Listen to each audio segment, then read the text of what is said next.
So I know you said that there were people opening doors for you, but how did you start to develop some of these relationships? Were you just calling someone or emailing? How did you any like practical take us like back in time? Like, okay, there's these three people. How did you actually do it to get that ball rolling? So this is going to sound very basic, but it was, can I see the org chart of your organization?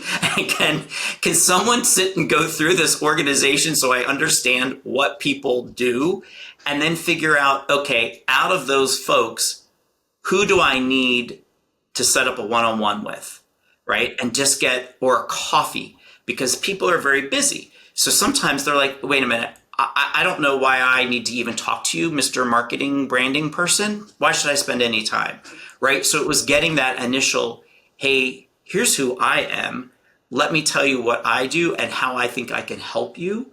But also just the curiosity of, what do you do? Because then I can adjust what we do. But it was as simple as, can I please have the org chart? And again, this is for a company the size of Intel, where, at that point we had 110,000 employees or 100,000 employees, right? You don't know all the different people making all the decisions. How would you explain then what you did and what your role was in a way that, like, what worked and maybe what didn't? So what worked? What worked was showing a genuine interest in what they do and understanding their KPIs, right? Or how they are viewed as a success. So that's one. And then two, being able to, and it doesn't have to all be in the same meeting, right? It doesn't all have to happen within 20 minutes over a coffee, but being able to have that second conversation of, hey, here's what I do, and here's how I think I can help. What do you think about that?